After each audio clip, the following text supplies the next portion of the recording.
6-year-old child with this blank, pale, emotionless face. Blackest eyes, the devil's eyes.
Such sights to show you.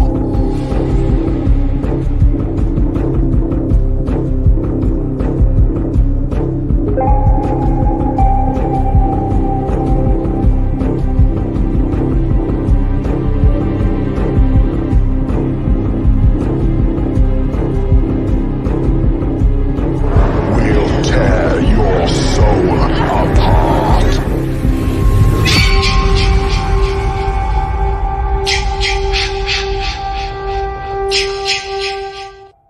It is going to get wet in here tonight. Lace your boots up, kiddies.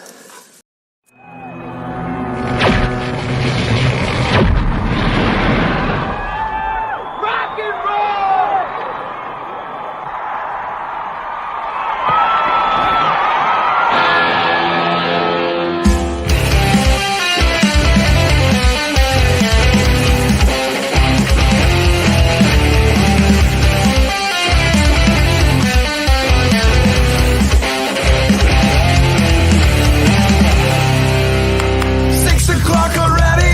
Just in the middle of a dream.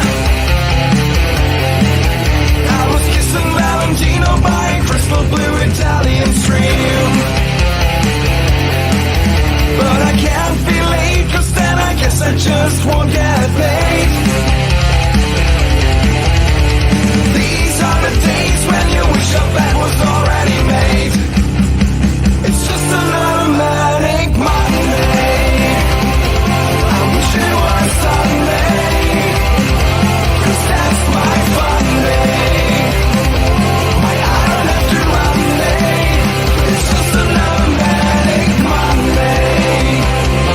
I wish it was Sunday, 'cause that's my fun day. It's just another manic Monday.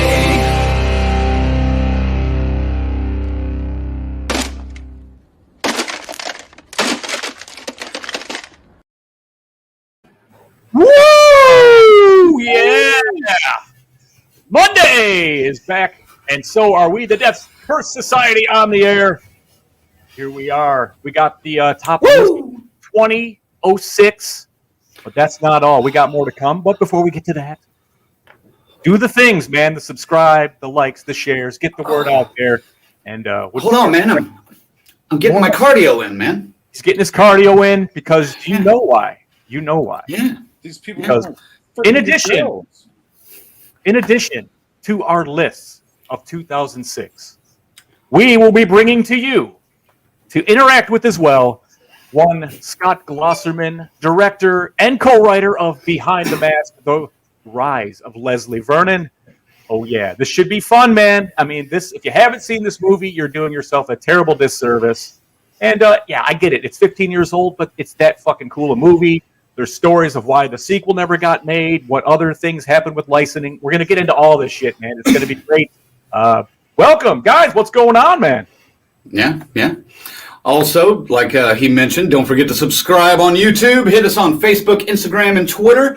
Go and check out our podcast. We are available on Spotify, Anchor, and a few more. We're working on getting all of those done, of course, but some of them are lagging right now. And also, thanks to our members, our final girls and guys. That would be Mr. Chris Faze, Lorena Faze, Christy Hart-Hoy, Luke Knutson, who's in the room tonight. Good to see you again. We missed you the last couple of weeks. And Tyrone Swigert, who is always in the house. He's Tyrone. He's Tyrone. Our 5 favorite people. We don't play favorites, but no, we don't. Yeah, maybe a little bit. We'll appreciate it. And make sure to get over to the store at deathcursesociety.com. We got our t-shirts, we got our hats, we got our coffee mugs, we got face masks as well. And we also have a couple of new products in there that I have not done an image for yet, but we've got a nice little beanie knit cap that's available on there now, and some stickers and buttons that just have our logo on it that you can slap on a car, on your computer, on a bathroom mirror in a bar, wherever you feel like. Hit those up and spread the word of DCS. Yeah, express the word DCS. That's it. Yes. That's right. And don't forget the coupon code. Yeah, don't forget the coupon code. You can save $3 off any order. Thanks Maniacs is the coupon code, and use it as you will. That's only for you guys because we love Mondays. Yep. And, you fit the gang's in here, man. We got Luke's back after the last couple Mondays. We've got welcome back. Richard. Hey, there he is. Happy Monday, brother. The Alaskan, right? That's the Alaskan. Yes. And there's Tyrone actually here live with us. James is here. Holy shit. Everybody's here. They're all here. Yep. Wait a minute. Oh, he said, yep. Altered is 15 years old, and it's good.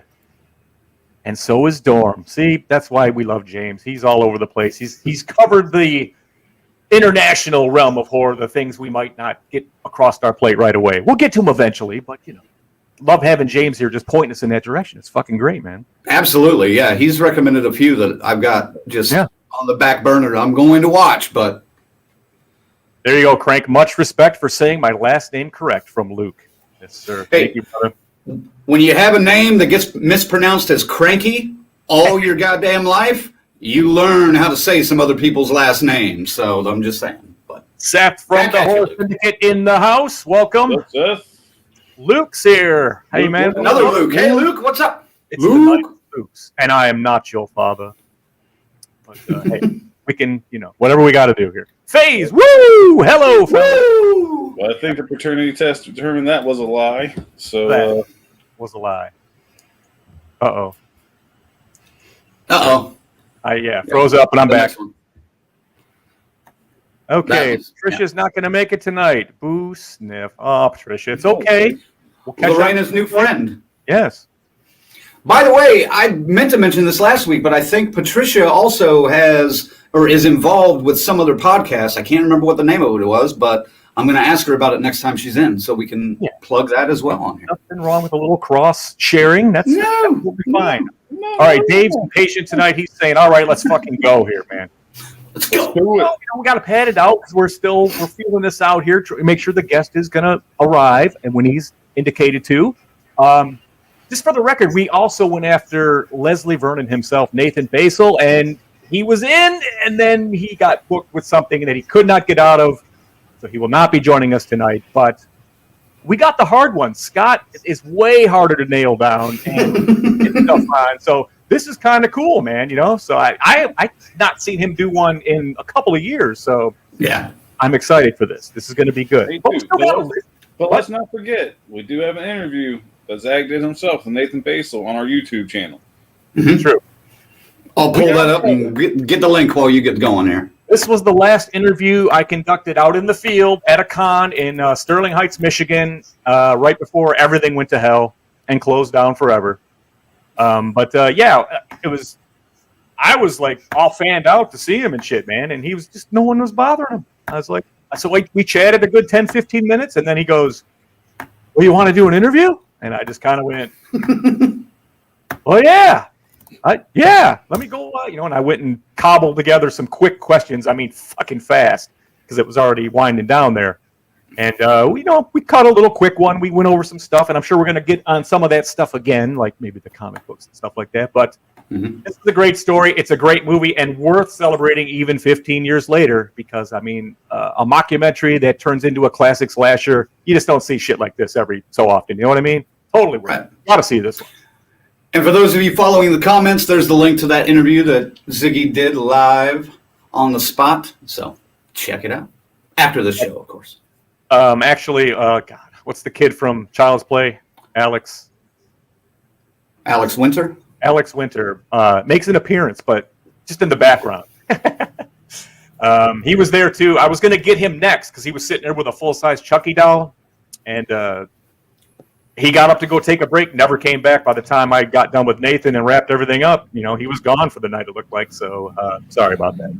That's okay. I saw Alex Winter in Oklahoma a few months later, and at the OKC HorrorCon, and I asked him for an interview, and he was just like, "Man, you know what? I'm a little chunky right now." I mean, he was straight up honest, and these are almost his exact words. He was like, "I'm a little bit chunky right now. I really don't want to be on camera when I'm this weight.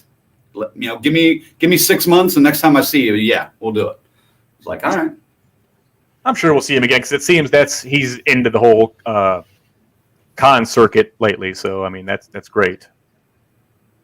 Alex Winter is Bill and Ted. Alex Vincent, Luke. Alex Vincent. Yep, there we go. Luke, thank you for the catch. I knew someone was going to catch that. That's what I was waiting. I was like, we'll stare at the comments. I was thinking that too. I could see Alex, and I couldn't go any further. I was like, fuck, it's W or something at the end of the alphabet. His last name. Appreciate the catch, Luke. Thanks, Luke. Purple Goth in the house. Goth is back. Hello. Hello, Purple Goth. Hello. Do you like Behind the Mask? Here comes James' list. He's got it letterboxed and ready to go. 2006. Oh, yeah. You knew it was coming. I'm sure all of them, at least 6 to 7 out of if he did 8. Well, I think that's just a list of movies that are released in 2006 that are compiled on Letterboxd. And damn it, Ziggy, you and your shitty Detroit internet. And it's giving me no indications. I just all of a sudden, Colonel was in a half blink, and everything went silent. Yeah, it was like. That's what I always though. So how could you tell? I was saying, James's list is probably 6 to 8 of them. 6 out of the 8 will be foreign films, and we're fine with that. That's like I said. That's why I appreciate James. He comes with those deep pools, deep cuts. I've never even heard of before, and they make my list. You just made the list. Oh, and James, I watched time off work where I can watch some of these movies. James, I watched Bug last night. Did it make my list? We will see. BK says, I'm a little chunky 365, 24/7. Well, Nothing wrong with that. All right, he meant along the lines of Luke. Dave says, I meant more along the lines of, woo, let's get going. Hurry up if I felt that, and started a little, That's cool. So I'm like, let's hurry the fuck up. You guys, it's your show. We do need to get Colonel's list going just in case he falls out. Yeah.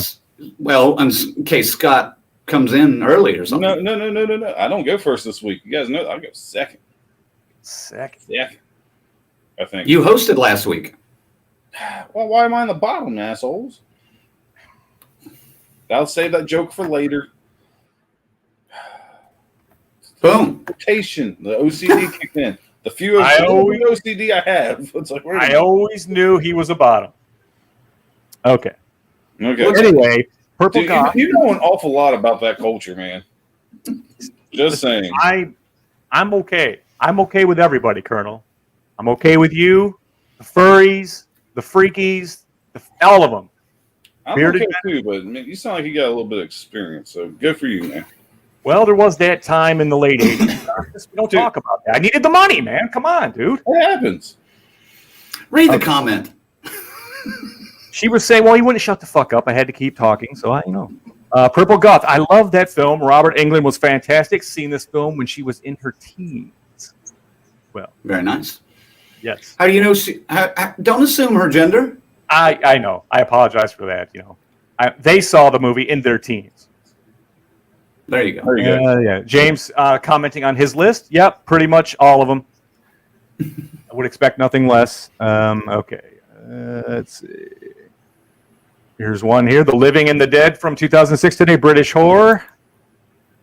Recommended by James, folks. And so far, he's been pretty spot on. There it is. Yeah, there you go. Zig is okay with ninjas. I'm just going to move along.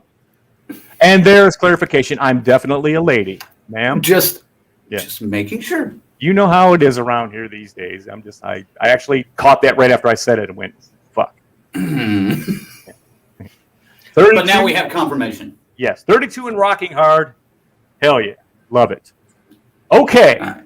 That is List. caught us up pretty much.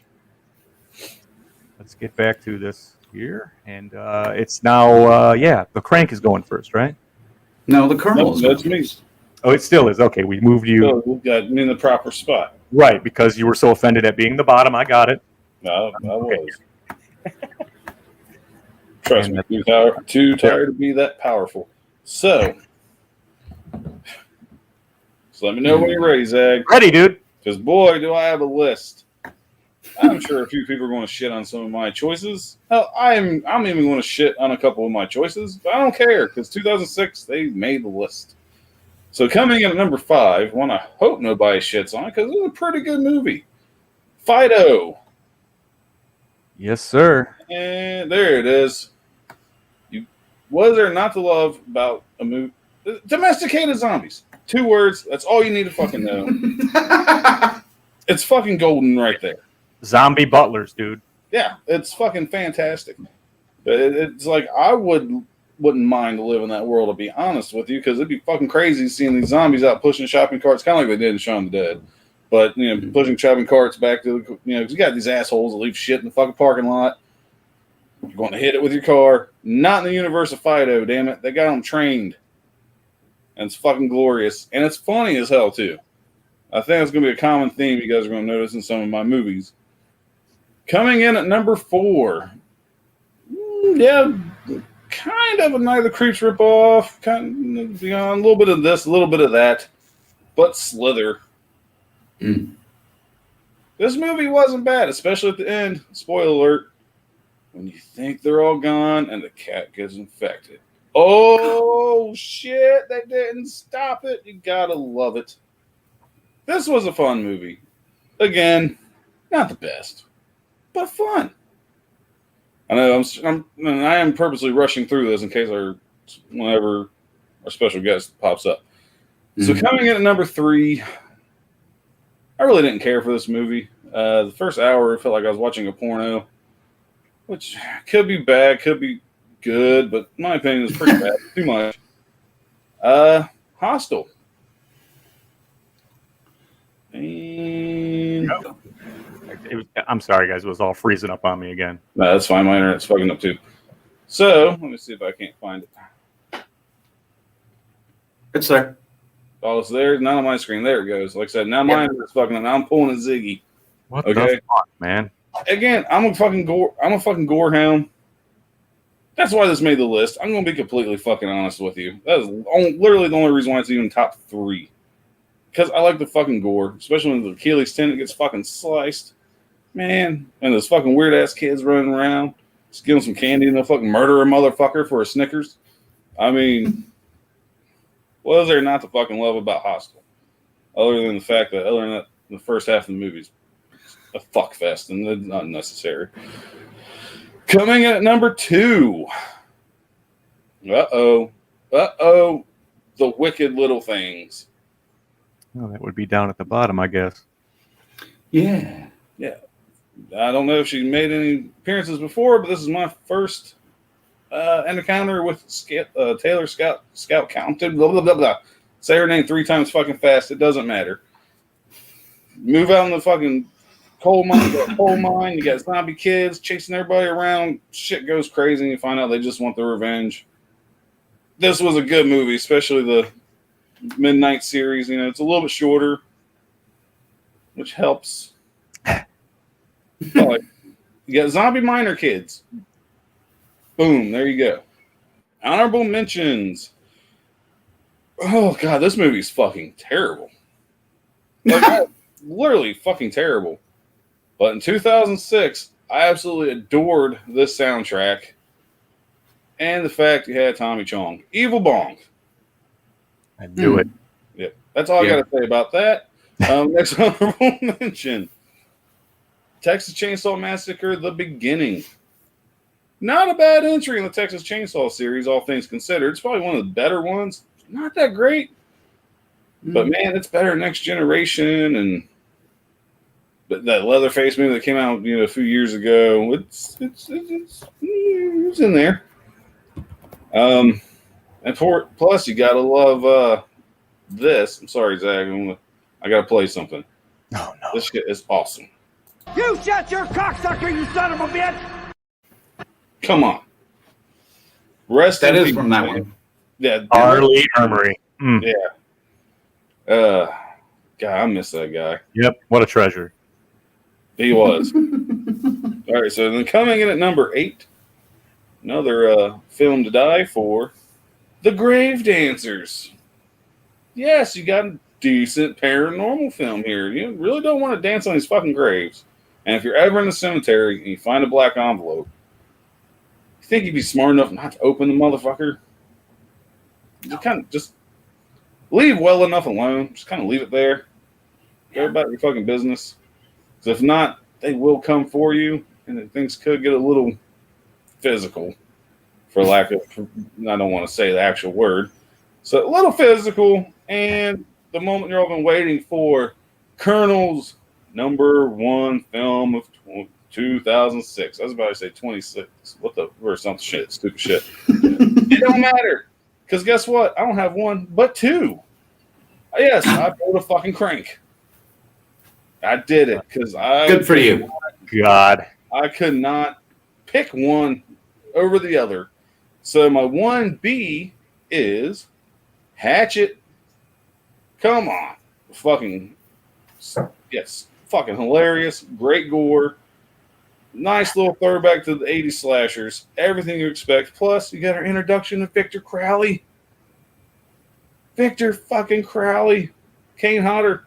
This is finally his own slasher. He's not following the footsteps. This is his baby, so to speak, from the beginning, and he does a killer fucking job. But speaking of slashers, and I'm kind of giving a hint if anybody's really paying attention. I'm trying to hide as much as I can, kind of slouchy. 1A, again, I love both of these films so fucking much.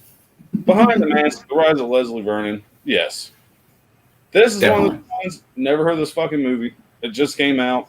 It was actually for free to watch on one of these on-demand services through my fucking cable provider. It was a free movie. I was like, oh, that sounds interesting. What's this? I watched it. I'm like, this is one of the greatest movies ever fucking made. It's funny. You got the mockumentary. A flawless transition from mockumentary to actual fucking slasher film. Oh. It's fucking awesome. Robert Englund is fucking in it. You got Kane Hodder stepping out of 1428 Elm Street. Mm-hmm. Literally. Yeah, it's just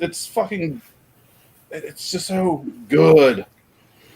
And it's almost to the point where I don't want to say it's an underrated film anymore, because as the years go on, 15 years later, there's more people I could talk about this film now than I could say 10 years ago. People still don't know what I was talking about. Finally getting its due. This movie and Hatchet, masterpieces from 2006 and horror in general. Fucking love these movies. Fuck yeah, Colonel. Nice fucking list.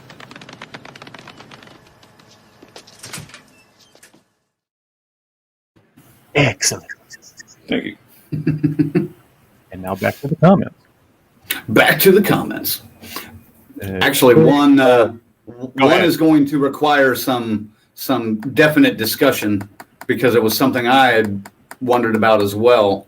You mind if I pull that one first? Go ahead. Start with it. All right. So find where the fuck we were. Oh, here we are. James mentions Hostel was from 2005, right? So I got January 2006 in my research. Now, I did see it on some non-2006 list, and it was on some other ones. So I did a gray area, because I'm sorry, James, Bug was not going to be on my list. I never seen it.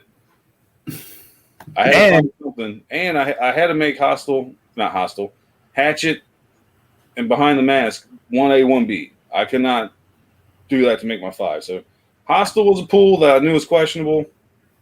Tomato. I'm just going to let it fucking ride. Well, technically, Bug is 2007, according to at least the service I use. But when I went and researched it, I found it under 2007 and 2006, based on release dates in different regions around the world. That's what that is. So that's the situation. That's the situation with Hostel too, because Hostel was released internationally in 2005, but then in the USA like January 7th or something. So of 06. So it can count for both. It's a great area. Well, when we do 2005 though, you can't use Hostel. That's okay. No worries. I literally need it as a filler. I'm good with that. Purple Goth says she's been watching the Tromas a lot. All right. Hell yeah. Yeah, we always love that fucking, those dirty films you need a shower after. You know what I mean? Ugh. Okay, let's see. She says, my lad is sleeping. So it's like 1 a.m. in the UK, but fuck it, I can't sleep. Hey. Oh, you're in Europe? Excellent. Welcome from across the sea. Across the pond, as they say. Yeah. I'd be interested to get your take on the recent Meghan Markle interview that Oprah Winfrey did later. Yeah, right. Lorena says, haven't watched Fido, but I want a domesticated zombie. Now, Lorena, you need to watch this movie. You'll love it. You'll love this. You will. Yeah. You will get this and love it. I'm telling you. This is really good. Funny, was just telling my friend the film The House That Jack Built. Oh, that's a newer one, isn't it? With Matt Damon, right? Mm. I think so, yeah. Yeah. No, not Matt Damon. What's his name? No, Matt. I got it. Hold on. No. It's Matt Dillon. Matt Dillon. I need to see that. I've heard mixed reviews on it. I just haven't watched it yet. Oh, it's 50-50. Love-hate on that one. So I'm like, that usually bodes well for guys like us, Colonel, It does. Luke says, my pet peeve about Hostel is the Amsterdam scenes. I've been there 3 times, and it wasn't filmed there. After the fuckfest, the movie gets great. I do think the sequel is a tad bit better. I've been to Amsterdam too, bro, and I hardly remember it. I've never been to Amsterdam, but I would admit after the fuckfest, the movie did get better. But that fuckfest still ruined it. It just, for me. Purple Goth loves Evil Bong. There you go. Follows up with Who Remembers Killjoy? Oh, vaguely. Yeah. I know I watched it once. He's never played a bad role. Matt Dillon, I'm assuming, or Arlie Emery. Arlie Emery. See, I said it right the first time. That said Emery the second time. What a fucking moron. Okay.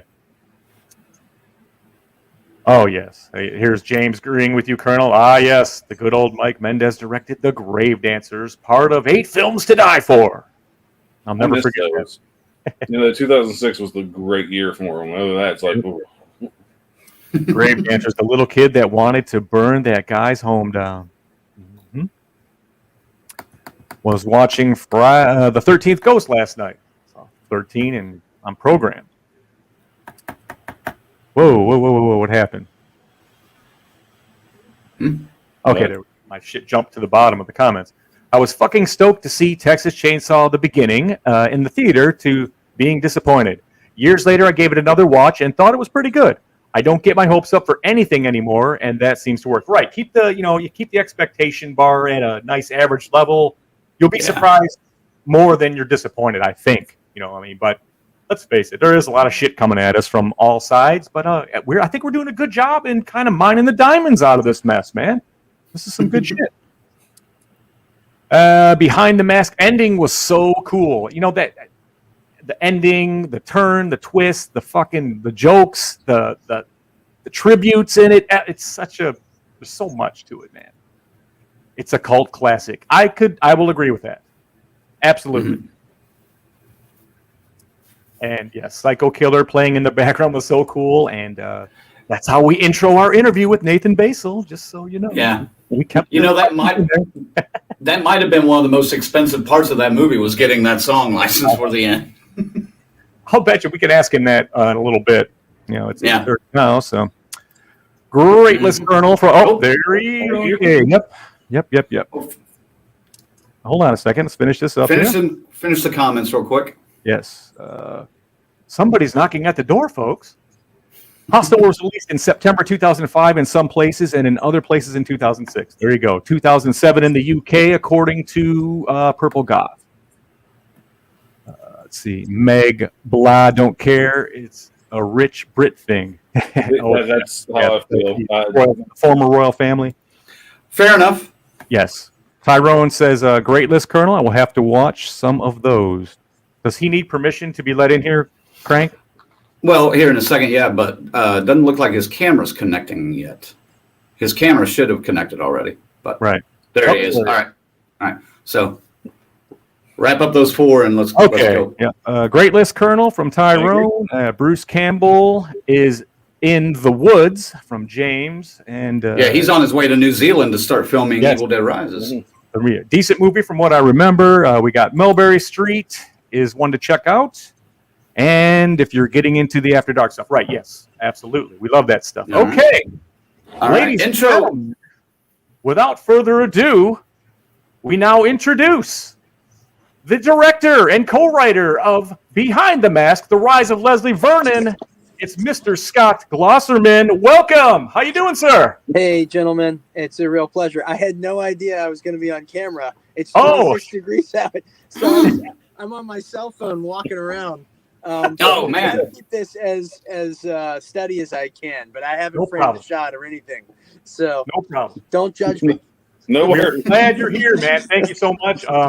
Nathan was in, and then something came up at the last minute, and he had to bounce, but he was stoked that you were coming on. He said you were a much harder get to get. So yeah, well, I appreciate that, but he would have been vastly more entertaining. It remains. We'll see about that. So how you doing? You're over? Well, you're wearing a coat. It can't be. Are you in California? I've been surviving COVID on a farm north of Boston for the last year, and Airbnb my place out in LA. I haven't been able to get on a plane in a year, so I have no idea what it even looks like. It's just the way the timing worked. Mm-hmm. I don't know where I'm even looking into this thing. Yeah. Anyway, sorry. Yeah. It looks like you're looking at us. Looks good. All right. Where are you guys? Where are you all in the same place? No, I would be near Detroit, Michigan. Okay. The Colonel is in near Kentucky. Cincinnati. Near Cincinnati, closer to Cincinnati. And Red Crank is in Oklahoma. Near Stillwater. Yeah. And no delay on this at all. This is great. This is StreamYard. Well, yes. All right. Don't hold that thought because we've been having some connection issues here thus far in the first half hour. Yes. Got it. But anyway, welcome to the Death Curse Society, man. I mean, thank you. It's a pleasure to be here. I appreciate it. You created one of the most unforgettable, original, funny, scary, fucking horror movies ever. I mean, it's 15 years old, and here we are, and all 3 of us are fucking stoked to even talk anything about this here, man. That's very kind of you to say. That's very kind. Thank you. Thank you, because I'm fanboying over here a little bit. I'm not going to lie. I should say David Stevie created it, and I was fortunate enough to be able to, let's say, enhance it, I suppose. Well, okay. As I say, I thought about that too, and I was just like, man, we're running out of time. I don't know how hard it would be to reach this other cat too. So no worries. Right, let's go with. We'll start at the top, and then we'll see what we get. And but I mean, I saw this. Obviously there was no theatrical release that I know of, at least around where I was. And we went. I want to say it was early 2007 when I saw it, and I rented it. We still had video stores back then, and. I don't even remember who. I wish I could give them some credit, but they suggested it. I grabbed it, and I fucking watched it like 10 times that, for a couple of days. I couldn't believe it. I was like, this is so cool. The tributes, you're an obvious horror fan here. So, I mean, was that all you just kind of working those in, like all those, let's see, let's run down them real quick. We had some Halloween, we had some Nightmare on Elm Street, we had some Hellraiser, we had some Shining. I mean, what the hell, man? It was. I had the bones of a really, really great script, and I had an opportunity to infuse it with not just the conventions and archetypes of horror from an intellectual standpoint, from a really highly academic standpoint, but I also had an opportunity to just chock it full of Easter eggs, and I just thought both of those things would result in this love note to horror and really appeal to the uber horror fan, but hopefully be palatable, be accessible enough so that a non-horror fan could like it, watch it, and not be too scared, and really appreciate horror. I think you kind of orchestrated the perfect storm here that would do exactly that, because even the dialogue between them, as if you don't know, we have a serial killer who is out with a documentary crew, and they're following him, and he's giving a setup on how he does this stuff, how a killer works, how a serial killer works. It's fucking brilliant. And the whole cardio bit, when he's talking about that running like a gazelle and everything, keeping up, and you got to act like you're walking when they look back, and it's just, it's brilliant, man. And this fucking twist, when it actually turns into an actual slasher, I couldn't believe it. I was like, how can this never been tapped before? Anything like this? And then I've got, how the fuck did it not get a sequel where was the support with this thing?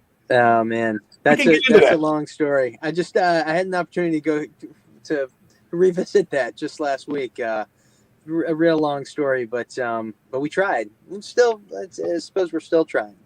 Go ahead.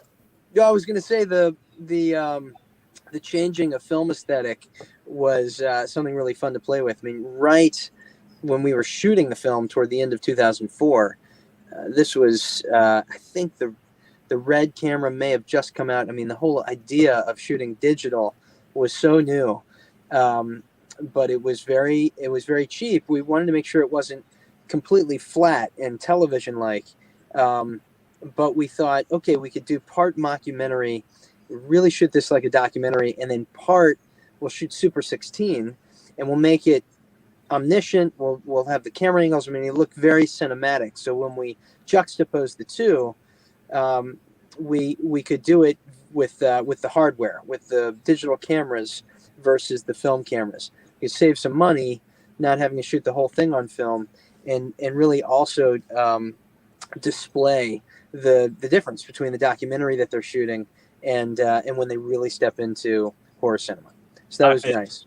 It's the best, man. I mean, because they're still documentary debating whether or not they're going to help this victim, and then the camera just slowly turns the other way, and now we have our new subjects, and it's like, this is fucking rules, man. I'm so glad. I'm so glad this is the film still holds up, I suppose. It's there's been so much self-referential meta stuff since then, and part of the reason is this kind of victim of our own success, I suppose, not financial success, but whether it went to Zombieland or Tropic Thunder or Final Girls or the myriad self-referential films and content out there made it so that by the time we had our sequel and tried to get it done, it was kind of been there, done that. I mean, how new will a self-referential film feel? Mm-hmm. And so that kind of worked against us, even though we felt as though it was totally fresh when it came out. I see a comparison here would be like the success of Terrifier and Art the Clown. And they forged forward. Now, obviously, they didn't make anywhere near as cool of a first movie. It's just they went over the top with the visual, visceral violence, obviously, the scene. Mm-hmm. But I was, to me, Leslie Vernon is totally worthy to stand, and the way you kind of placed him, with the you got the real Michael Myers and Jason is mentioned and Freddy is mentioned, and and it's just, I was like, hell yeah, why can't this guy stand with it? And just once you see how cool he is and the painstaking steps he has to take to get this to look like all the tropes of old horror movies, it's just I can't get over it, man. It's so good. Frank? Well, it's really nice of you to say, and I haven't yet.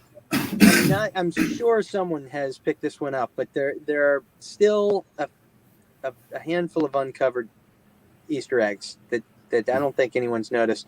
I'll reveal one tonight because it has to do with one of these 2006 films that was so good. So yeah, well, remind me, please. Yes, I will. Okay. Definitely. I listed a few of them that I went right off the top of my head, but there was a couple that were actually non-horror that I thought, there was one for sure. I'll just say it. You're going to have to remind me. Okay, I'll just say it. It says the gloves, the mittens she was wearing were the same pattern as the hat as Kevin McCauley in Home Alone. Oh, that's so funny.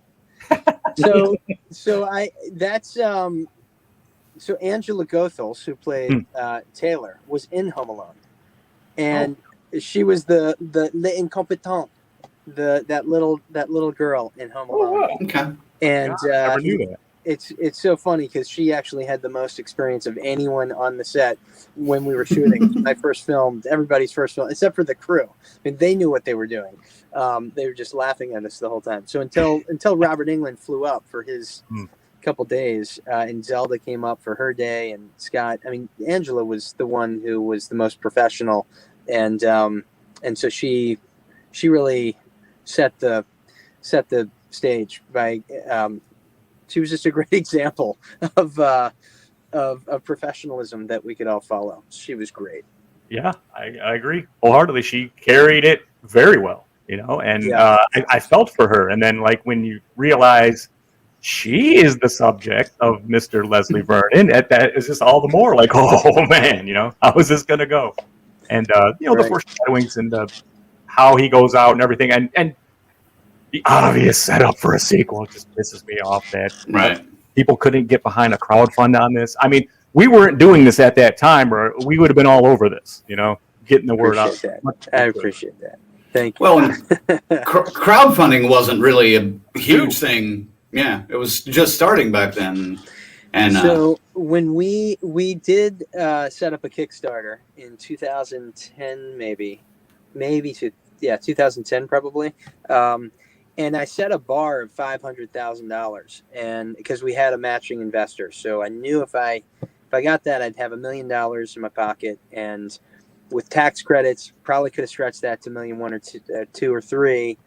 Then probably could have gotten an investor, at least a distributor on board. So probably could have stretched that to $1.5 million, $1.7 million, and made this the spree make, as we called it. But we came short. Now we raised almost $250,000. But Kickstarter's rules are you can't keep any of the money unless you meet your bar. Had I known what I know now, whereas you set the bar low and you usually raise 175, 225% of the money you're trying to raise, I would have probably done it a different way. But I was terrified about setting the bar at, say, 250,000 and then getting the money and not being able to shoot the film. So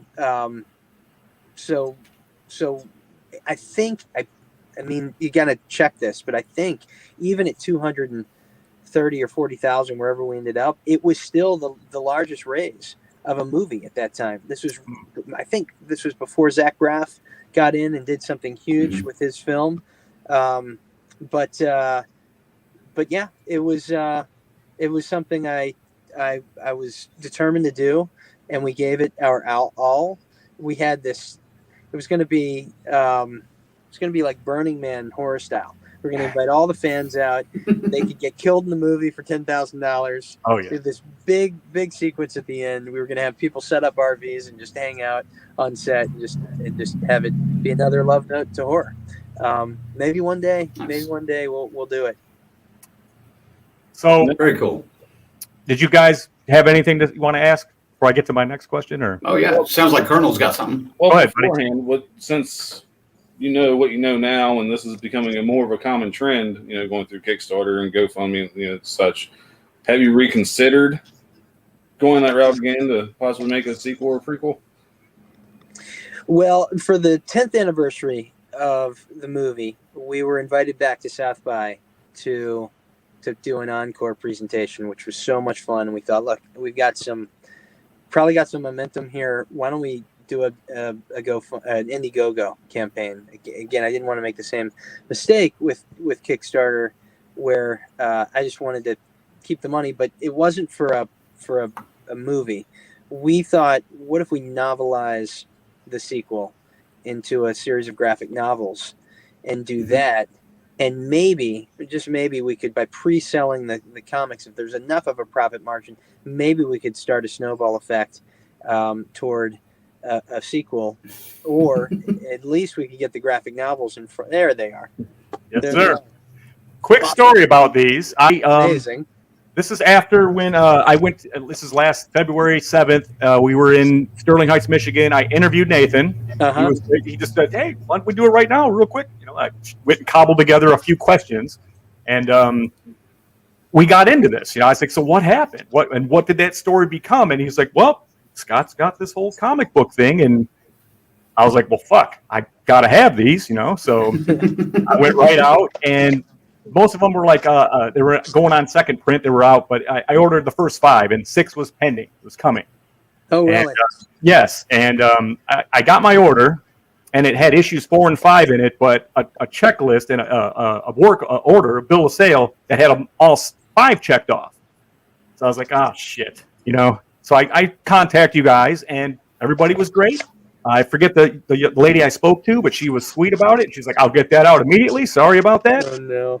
And then, by the way, issue 6 goes on sale. And the next day I respond, oh, great, thank you. And expect an order from me at the end of the week for number 6. And she's like, hold that thought. And the next day I get my package, issue 6 included. Thank you, sir. Oh, and a right. nice autographed picture with you, Nathan, and maybe it's the other writer. I'm not sure who's on it. Dave, probably. Probably. Dave Yeah. Yeah. So, That's great. Thank you, man. Yeah. Wow. Well, we were. It took us a while to. That's the other thing about fulfillment on these crowdfunding campaigns. It always takes longer than you think. It felt so badly for so many people who are waiting for so long. So it just became second nature to throw in extra swag. Now we just go over do anything we can. I mean, these things are like in. I don't even know where they are right now, but. It's effectively doing it out of our garage, Yeah. But we thought, look, if we've got them novelized, if we've created that IP, maybe we could get that in front of studio executives so they could see it. I mean, this will be a common thread maybe through the conversation, but I'm more of a writer director. I'm more of a story guy than a visual guy. A lot of people. Who direct come out of commercials and they're pitching visuals and story shot lists. I'm pitching storyboards and I'm dog-earing the screenplays, not realizing that most studio executives want to see how cool it's going to look, care a little bit less about the story, and that it's kind of what we satirize a little bit, especially going into the sequels and prequels and remakes. They kind of lose their soul. They are more about the set pieces and visuals. 100% agree. For the record, the story contained in these comic books is fucking phenomenal. It would have made a fantastic movie. So all you people that ignored this, I have to say from the bottom of my heart, okay? Well, look, that's nice of you to say. I mean, totally objectively, the question is whether that movie is interesting today as opposed to 10 years ago. Because, like I said, today, there's been a lot on this self-referential subgenre, and that it's just I don't begrudge potential investors who are a little bit wary of the trot upon subgenre. Yeah. I just it's But hell, I mean, I'm not trying to talk myself out of it. yeah. Well, I'm just saying I saw a clip from you from 2017 where you said, I've been going over the script we had, and I'm not sure it applies in this modern day, this a decade later now, whatever it is. And so what would you do, or how would you freshen it up a bit to make it more relevant and now? Well, we were just talking about this the other day, whether this is canon now, and if we did another one, it would probably be a page one. It's just a new thing, but where that comic book series, where the screenplay would have existed in canon. One of our goals, we're on set and we're 20-something and shooting our first movie and thinking, look, if this is successful, let's just go out and make Leslie Vernon movies. I mean, that's what we really want to do. Like, let's go make big studio Leslie Vernon horror movies and have the horror fan discover that there's an origin story out there. There's this small little indie film that's about Leslie Vernon's origin, but there's a whole other cinematic Leslie Vernon horror franchise. And it would be interesting one day. I suppose every day, one more person or two more people might discover and find out about this guy. So, so at some point, maybe Leslie Vernon will hit some sort of horror critical mass where the intellectual property might augur for some sort of horror film that stands alone. We'll see. People are popping in here. We've got the Purple Goth. We definitely want a part 2. Yeah, she's been saying that for the last 15 minutes, I think, since you came in the room. Awesome. I'm in the UK, and we love this film. Everyone I ask knows about it. So that's amazing. So it's been another thing. It's just so funny. I did an interview for Bloody Disgusting this last week. These things kind of pop up episodically. And one of the things I was trying to articulate was how difficult it was to quantify the horror community, just the sheer numbers, because we've got all these wonderful sites like Fangoria and Bloody Disgusting and Ain't It Cool News, and the question is, are all the fans on all those sites, or do you add up the monthly unique visitors to all those sites to get at what the size of the community is? Because if I could demonstrate to the powers that be that look at all the comments, look at all the visitors to the pages, then maybe there was a possibility that they could see that Vernon was more ubiquitous than they imagined. But it's still rooted in this very, very subgenre, uber, inside baseball horror fan world, which doesn't necessarily lend itself to a $20 million film. So it's, I don't know, somewhere in the middle. I also said, what if this movie were kind of some strange Scandinavian film that somebody discovered at one point and wanted to remake it in the U.S. It wouldn't, sheerly off of its critical appeal and its fans and its following, that might have boded well for a U.S. film. So similarly, there was another route to take, which may have been to take the film and cast it up with a larger budget and do the more commercialized version of the same exact film, which would then have maybe lent itself to a sequel. So the question whether or not, even if that was a possibility, whether that would have been sacrilege, that was also something we were struggling with in those days when we had too much to drink and we were thinking about it. Man, the problem is it's you got all these bean counters sitting up at the top at the big desk and have no clue, no connection at all to what's going on in the real horror fan world, Well, look, I mean, in the decade or 15 years since, now you've got so many subscription VOD players I mean, everyone from genres like Shudder to massive ones like Netflix, and so there actually never has been a better opportunity for creators, for actors and writers and directors. And if ever there was a justification to make a subgenre or a cult horror sequel, it would probably be for one of these massive subscription VOD companies that now need to distinguish themselves with original content. So the question goes back to, what is the story and whether the story is fresh enough. I think Dave and I would have to go back to the drawing board and leave the sequel where it is in comic book form. I actually, well, I was trying to think of how could they continue the story, in this day. I was trying to think of that today before we got on the air with you. And the one thing that I kind of thought was almost like a Jay and Silent Bob take, or Jay and Silent Bob Strike Back take. And what I mean by that is maybe there's a Netflix series coming out, like the Mindhunter series that's focusing on the Leslie Vernon story. Leslie Vernon hears about this, comes out of hiding, and then goes after everyone that's trying to do that story. And I thought that'd be kind of fun and somewhat relevant and still turning the mirror in on itself to look at it. And I don't know. That was just where my brain went. So. That's great. I like it. Do y'all remember the MSNBC show To Catch a Predator? Yeah. Oh yeah. Of course. So, man. So actually, sorry, I keep. They've been at Zigzag's house at least twice. So that's not funny. Sorry, I mean, acquitted. No, it's not. Yes, please. So I was determined to put a scene. Actually, it's in the comic book series, so it's part of the setup of where we find Taylor.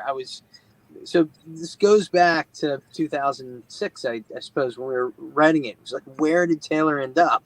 Well, clearly she ends up running a school for survivor girls, and all this 21 Jump Street like class of students are learning the archetypes, and they are entrapping would-be horror killers. And so we show up on there's a huge house party happening. And we see a guy climbing from the outside, and he's entering the window. And of course, when he's about to lift his scythe or whatever he's got, all the lights come on, and Taylor comes out with a microphone. She's like, "So, have a seat. What are you doing? Yeah, why'd you come in through the window if you're at the party?" He's like, "No, I was just hanging out." And then it was like very much To Catch a Predator, but it was the school for survivor girls, and that was really fresh in 2007 or 8. I thought that was a great way to go. And now we're in the world, and we can introduce horror villains, and some are terrible, and maybe others we build whole worlds out of. And then something like that happened on television later on, and then Final Girls happened, and so we just we had our moment. For some reason it didn't come together. But a lot of the ideas, again, not to just belabor this, but they kind of seem to have taken on one form or another. So we really have to think really outside the box in order to say something new. Mm-hmm. Well, I get that.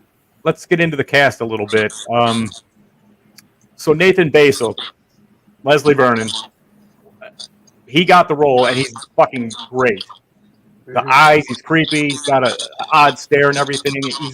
He did bitch about his choice of doing the scenes barefoot for you, though, at the interview I did. That was his choice. That's what he said. I at least convinced him not to shave his eyebrows. I mean, this guy's like Juilliard. He's dedicated. Juilliard. He's super, super into it. We had to pull him back just slightly. Were there anybody else up for that role, or was it already like it was his going into it at that point? Or there were several people up for the role. There were yes, so there was. I had a buddy, not a buddy, sorry, a guy I knew in high school, John Bernthal. He called me, wanting to audition for the role. but that didn't happen. There were a couple other people who later, I suppose, became known, who auditioned, but everybody came in with a very with the same play on the character. I mean, somebody who you wouldn't want to be caught with at 2 a.m. in an alley. And Nathan just completely flipped it and wanted to be the nicest guy. And it was because of his choices and his conviction. He totally owned the role from the moment he started. So it was a close your eyes and trust your cape and jump off with Nathan, because he had such conviction, such determination, but his choices were very, very strong. And so it was like, look, if we're going in this direction, let's do it. Nice.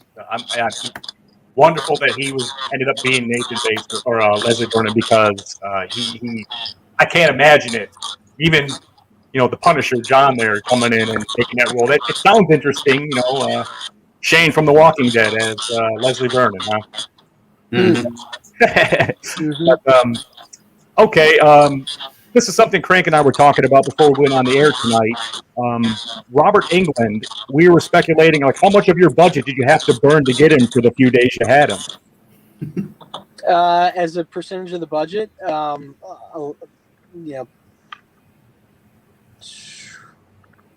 well, we shot the film for $230,000. That didn't include the cast. So the cast was, everybody made $800 a week. It was a SAG low budget. I think Scott Wilson made, several $1,000s for his day. But he was a friend. He was an acquaintance, and so he really did it as a favor.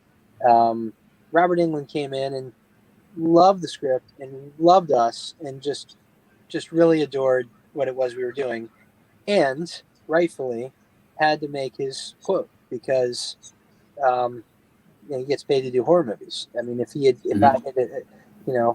done one of these Tarantino things where I picked somebody completely off type to do something just totally different, then they may have worked for scale, but you can't expect Robert to work for scale. So I think we got him on a Schedule D, which is still a SAG rate. It wasn't crazy, but for the budget, it was pretty nuts. Another factor in the sequel, when you go back to making the sequel, is not just the production budget has to be higher, because sequels are going to have crazy, bonkers, nutty set pieces and kill sequences, but all the actors who come back, nobody's going to get paid less than Robert. I mean, can you imagine paying Nathan and Angela a SAG low budget rate and bringing Robert in for his cameo? So everybody would have had to have been paid Robert's rate, including Scott. Probably we wanted Tobin Bell. He was going to be our big cameo for the next one. Nice. So you've got probably Nathan, Angela, Robert, Tobin, Scott. So now you have 5 guys making a lot of money. All of a sudden, I would just say the cast alone is probably going to be $1 million when you add all of the day players, the extras. So when I say, boy, could I raise $1 million, $2 million, $3 million, I'm still on a $300,000 production budget for a sequel. Even in 2008 or 9, that wasn't a lot. So I really needed more than that. That was one of the reasons. It becomes cost prohibitive to make that sequel. And then the choice to dress him as Dr. Loomis, is that just Right. straight tribute, or was that is that all that was, or was that just all that was part of the conventions of horror? That was part of getting his Ahab and dressing him up to pay homage to maybe the greatest Ahab. Totally got it. It was like, this is great. I love this too. I mean, of course, Doc Halloran. That was a shining record. That was one of the more obvious ones. Mm-hmm.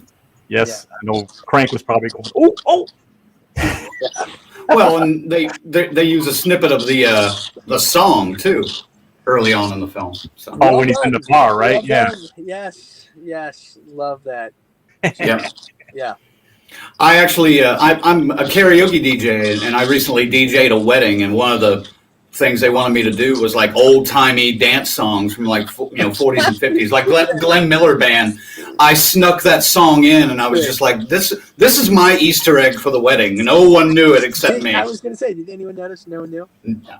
I bet people was familiar and just didn't know where to place it. Right. I told the bartender, I was just like, this one's for me, and he knew what I was talking about. But so there's one additional Shining reference. Wait, there's probably more, but there's one that a lot of people don't get, and I maybe because we just cut it too quick. But when Leslie is putting on his makeup, I suppose, the night of, and we're drifting on that camera, and Taylor is having a very intimate interview with him, and I think that's when we play the song. I'm pretty sure. I think so. Yeah. Yes. On the nightstand below the lamp, you can see some ABC blocks, and we cut over, and it says Red Rum, and then we come back, and then we cut back again, and it says Murder, and nobody ever seems to get that. I think it's just because your eyes are looking at the speakers, and people aren't looking around the frame. Right. I was trying. I just watched this last night again, just to be as fresh as I could be, and that one I missed. However, you probably already also missed the stay awake medicine in his in that scene. He's got the stay awake medicine from Nightmare on Elm Street, right? Sitting in the. Let's just count the Easter eggs. They're all over the place. Let's count the ones that we caught here that I just kind of jotted down off the top of my head. We had the Red Rabbit Bar. The Rabbit Red Lounge. Rabbit and Red. Yeah. The puzzle box from Hellraiser. Now, the configuration box. Yep. Is that Sam Raimi's car? Is that the car that he has in all his movies? So good. Woo! Yes. Now, what nobody gets, everybody thinks Eugene is Black Christmas, which I'm not disputing that. Not disputing that. I'm just saying that in the extras, he talks about being a lot of different people because they had to pull lots of gigs. And so in the back of that car, and I don't think anyone's gotten this. This is just too obscure. But in the back of the car is a toolbox. That's all I'm saying. There's toolbox. Back of the car. I was my question is right here. Is Eugene Billy from Black Christmas? We've never gone on record as a yes, but that's we are intimating that is a high probability. Yeah. That's pretty cool, man. Yeah. And Scott Wilson was fucking amazing in that too. The whole thing. I mean, when you meet him, he's buried out in the fucking woods. So great. He's so good. Right. I miss him. Another Walking Dead alum. Yes. Yeah. Yeah. Okay, so Scott Wilson. So here's an interesting story. Go ahead. Scott. So the 2005. I hope I'm getting this right. Sundance. I got to see the premiere of Junebug, and this was Amy Adams's breakout, where I think she was even nominated for Best Actress in the Oscars the next year. So this is because we're talking 2006. That's where I met Scott, because he was friends with a mentor of mine, and he did such a fabulous supporting role in Junebug. If you haven't seen Junebug, it's a jewel box of a movie with some amazing performances, and Scott's was so great. And so I think it was after Junebug that I called him, or I could be getting this history all wrong. That was a great role, great movie for him. I think that was like the beginning of his comeback, as it were. Another great tidbit about Scott is he was on the James agrees with me. Scott was on the cover of Life magazine in 1967, I believe.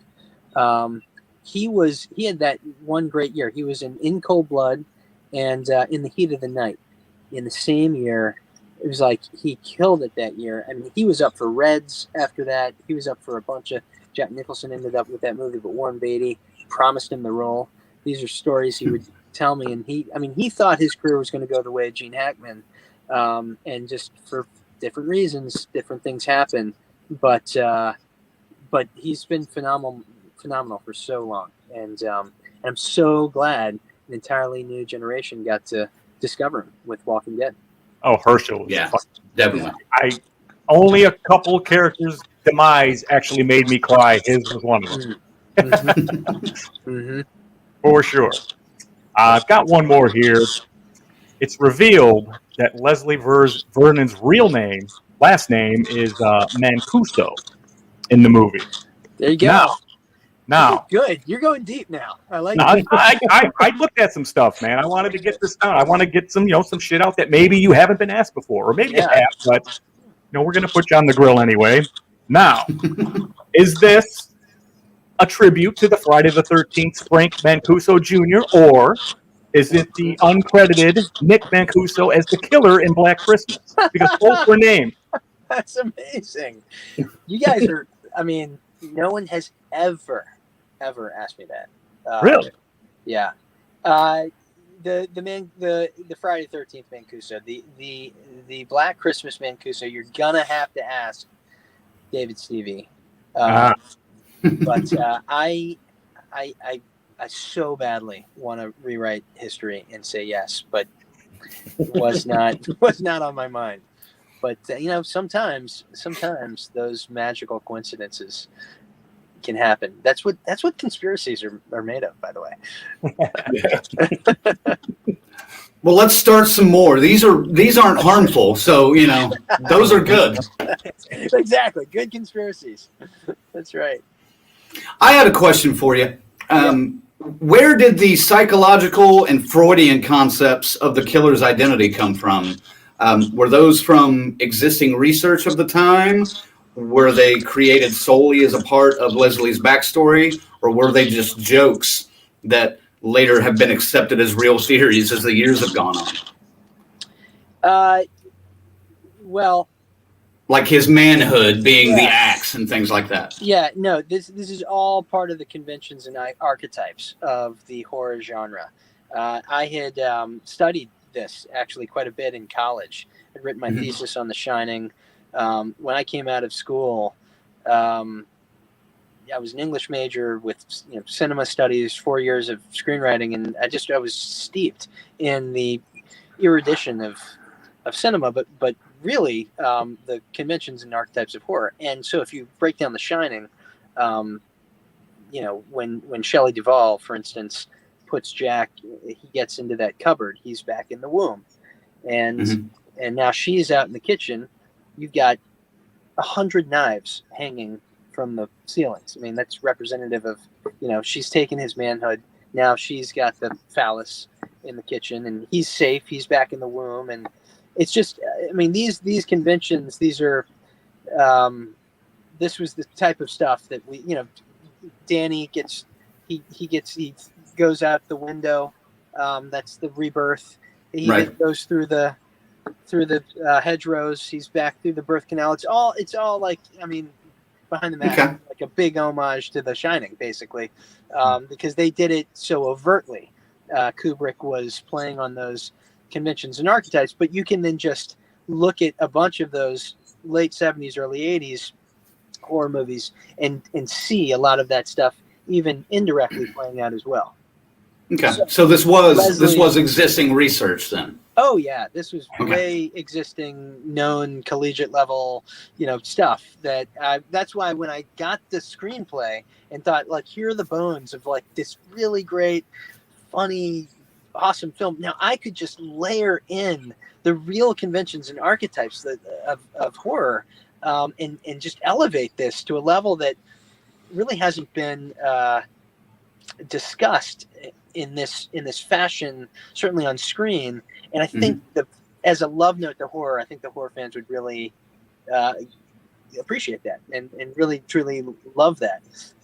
So Leslie having an ambiguous name, but the apple orchard, the running through the orchard, all of that stuff is very much steeped in academic tradition, I suppose. Okay. Excellent. It is too, man, because he is thought about every variable possible and knows there are things that could go wrong that's going to fuck the whole thing up. But he's like, this is what we got to do. This is how we got to do it. And It's so good. If you haven't, obviously, most people in this room have seen this movie because it's our crowd, man. They love this shit. They know. Oh yeah. And we've talked about it before. Hell, man. Well, and by the way, Tyrone wants to say, "Hey, thank you, Scott, for your time." And I would like to mirror that. I'm not selling out my wife at all, but she's like texting me, can you get the baby monitor when you come upstairs? And I'm thinking to myself, okay, I'm gonna block it out for now. Block it out. It's all right. Hey, we got a bounce. We've got more time. Got more time. All right. Now we do. Colonel, you got another question? Colonel? No. You're just staying out of this? I'm not holding up. I didn't mean to rush. No, this, I just. I mean, these gentlemen and you just talking covered most of the questions I would have had. I was kind of like Tyrone said. I just want to thank you and everybody involved in the film for making such a great film. Like to me, it's almost the perfect slasher. It really is. I love it because, like I was telling these guys and the people watching, when I first saw the film and it already released, it was kind of like on the cable on-demand free horror movies you can watch. Hulu before Hulu or whatever. And I was like, okay, this sounds interesting. And I watched it and I fell in love with this film. Like I said, I gave away my spoiler what one of my top films for 2006 was because hopefully I'm trying to hide it. Like, there he is. Crouching down because it's such a great movie. So I just want to thank you guys for that. I'm so grateful to you for saying that. It means so much to us, truly. I mean, it was all our first film. You get out to LA and you work for years just trying to watch the washing machine go around, figuring out how to do it. And then you finally get up to a place like Portland, Oregon for a couple months. You're at summer camp. You're like, oh my gosh, we're actually doing this. And it was really special for all of us. It was just a magical time that, and all of our emotional energy and our friendships have been lasting. It's just we really caught lightning in a bottle. I think especially if there are any first-time filmmakers out there, and we had no idea what we were doing, but we had real conviction over the story. I mean, I knew that I was coming out of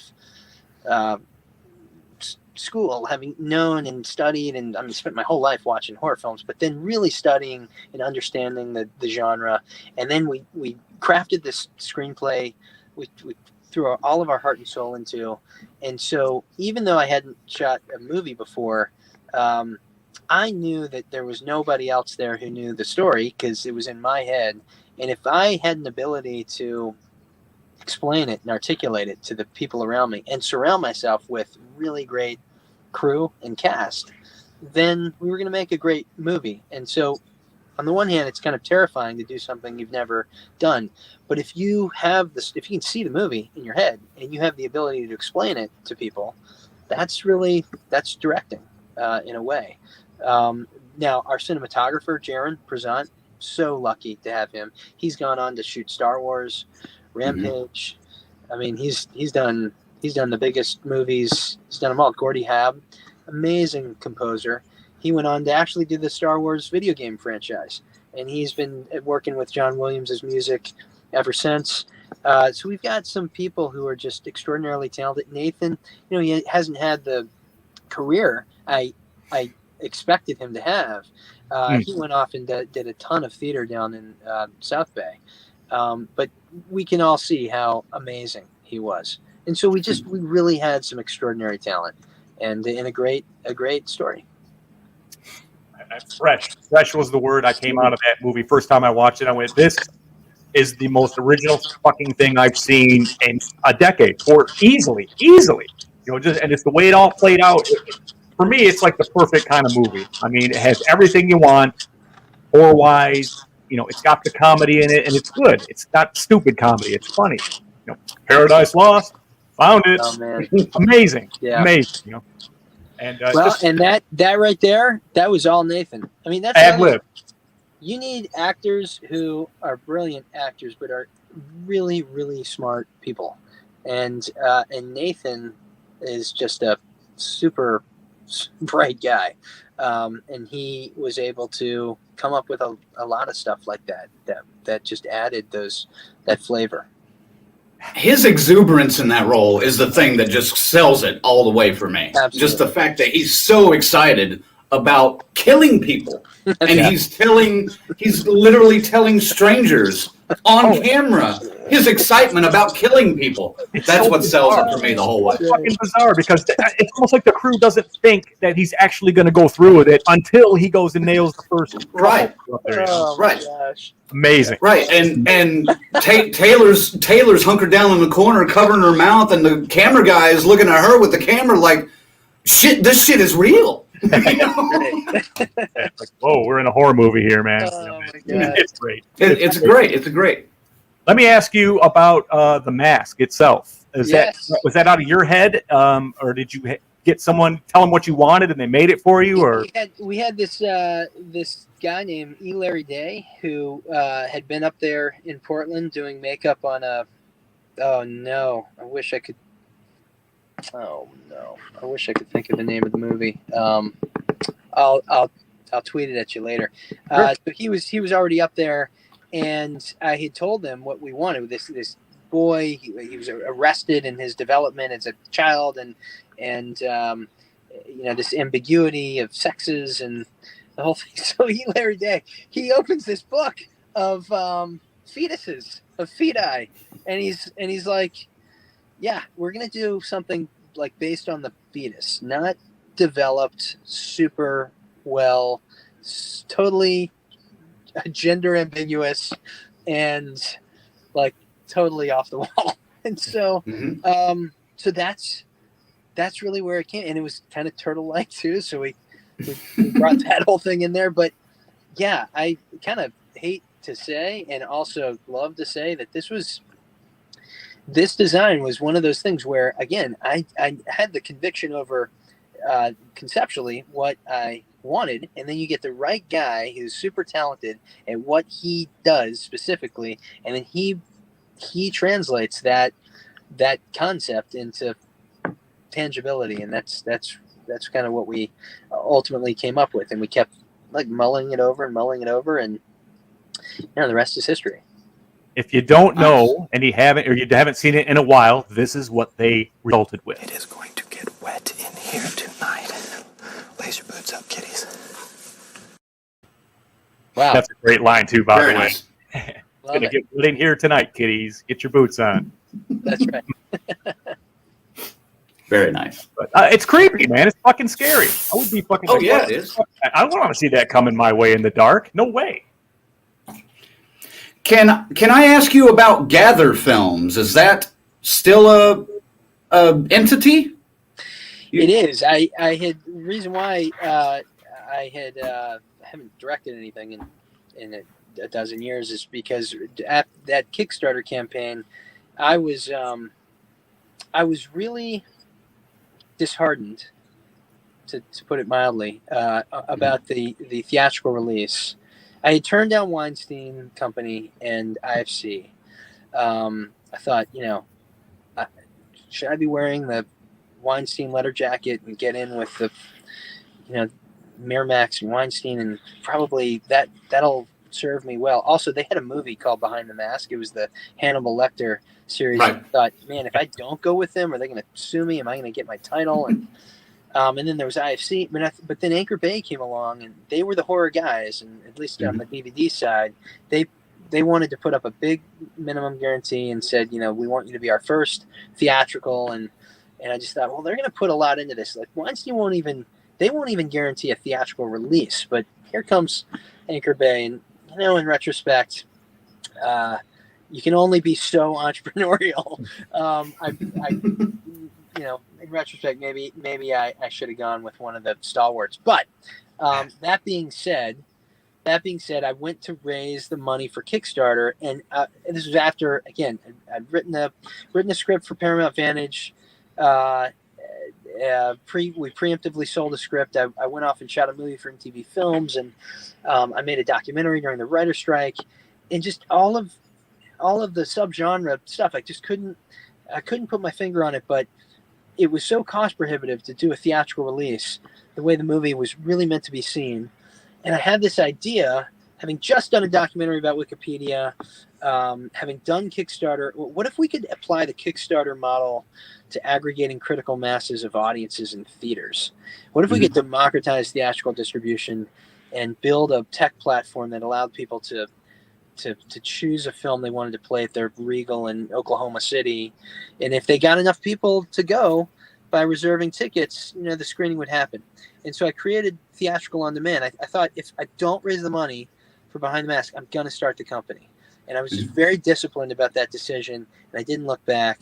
And yeah, we've been at that ever since. Now with COVID, we had to build a virtual exhibition really quick. And we were lucky because we were a tech company, so we had a little bit of a head start. And so we've been premiering movies virtually for the last 10 or 11 months. Wow. And now we are expanding from film to an Airbnb of all talent booking. And so we really hope to put talent back to work very, very soon. So I'm really gratified with that. I do hope to get back to filmmaking, though, one day. I look at my class. I mean, you had me reminiscing about 2006, and I look at Aja with Hills Have Eyes, and who's it, Bong Joon-ho with The Host. I mean, he's right. I mean, now that was the biggest South Korean film at the time ever, but his career has been amazing. A lot of James Gunn. It was his first film, was Slither, and so that was a great class. And it's hard. You kind of look over your shoulder, like, all right, where would I be if I just kept doing that? But you can't do that. Life is a journey, and we'll see where it takes us. Excellent. And are you still guest lecturing at the university? I am. I actually just got to critique a senior thesis class, a screenplay. This was last Monday.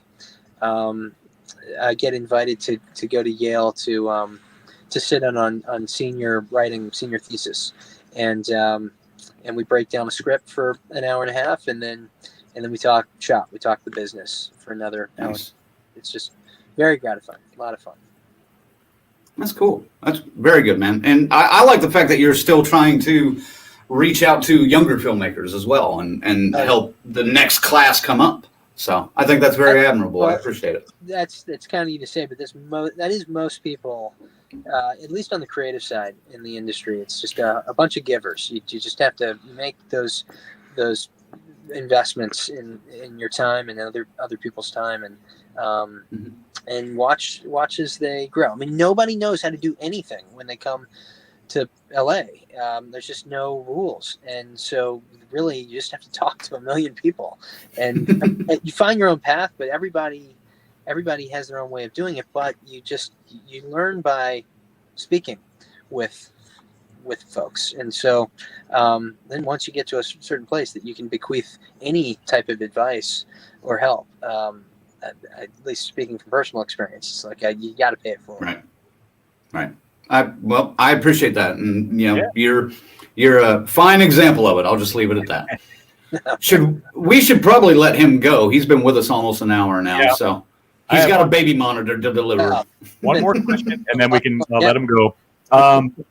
I've noticed like Colonel's wearing a Leslie Vernon shirt there, and I obviously the comic books I know you're totally affiliated with, but other things out there that we've seen at the horror cons walking around the United States, we hit a lot of them, and I came across one. This. Yes, there it is. That's a Leslie Vernon action figure. I'm just curious, was this actually cleared with you? And the con, yes, that was one of the very few. That was cleared, and I think he did a really fantastic job. Yeah, Colonel and I, we ran into one at Horror Hound Cincinnati a few years ago. We both saw it, and then we were like, "Well, let's do a lap around the place. We'll come back." I was like, "Dude, I think I'm going to get that thing." And then Colonel's like, "I'm going to get it." We go back and fucking gone already. Amazing. Yeah, I've been kicking myself in the ass for years. Really blown away. Y'all are you've asked some really insightful questions, and And I love your collections. I love everything in the background. Well, thank you. I got this artist I found that his paintings fucking speak to me. I mean, they're so sick. I mean, he just gets scenes from. I mean, he's an Italian guy, so he's all over the Fulci stuff, and it's just amazing. I love it, But I mean, I collect. We all do. We got so much shit that we've been getting the last few years since we've been doing this Society. This is nothing now. I've got stacks of stuff everywhere around here now.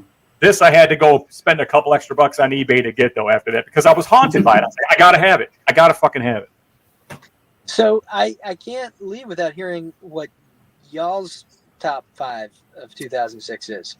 Okay, I was gonna say, if you have a list, we could do yours real quick. If you have, I've got a list. It's not gonna be surprising. Where did I write it down? Hold on. I'll try to match you. Oh, you know what I think I did? I think I wrote it down on. So I'm just gonna not put my hand in front of the camera, but I wrote it down on my phone. So yeah, go ahead. Do your thing. Okay. All right. Oh. So it's okay. There's my thumb. Sorry, guys. It's all right.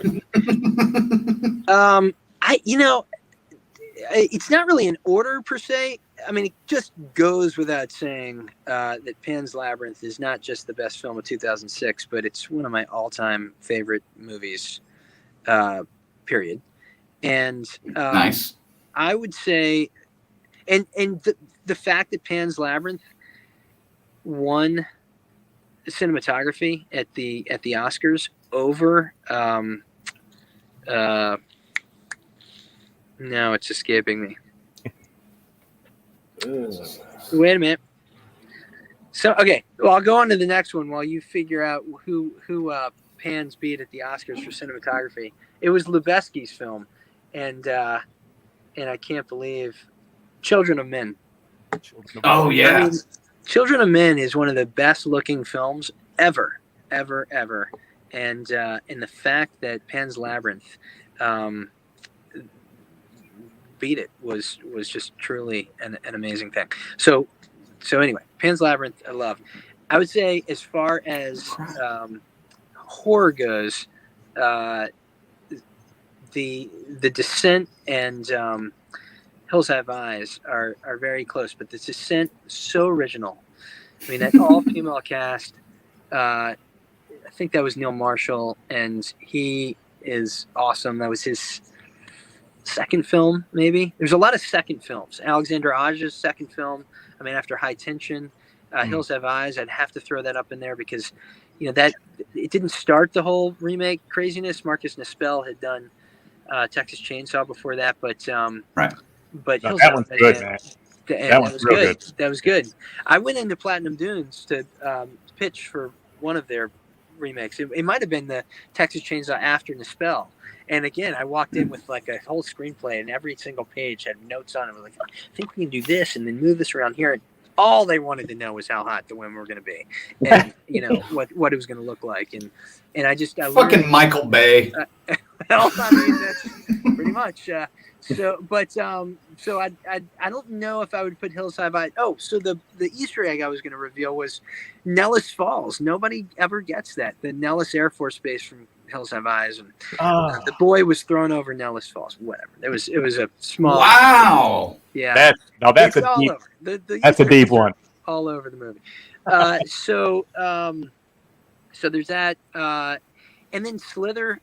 Not because I particularly love the movie, but since Tremors, we just hadn't had, a movie like that. And I just, there's something about 2006. There was a lot of horror comedy. I didn't love most of the horror. I mean, Severance was on everybody's list, but it was okay. Even The Host would be considered maybe a comedy. Fido was in there. I didn't love Fido, but I saw that at Sitges, I think. And then Bousman had brought in another pretty decent Saw movie. But, by that point, you could see that Saw was getting crazier. And but I think they really tried to forward some of those relationship stories.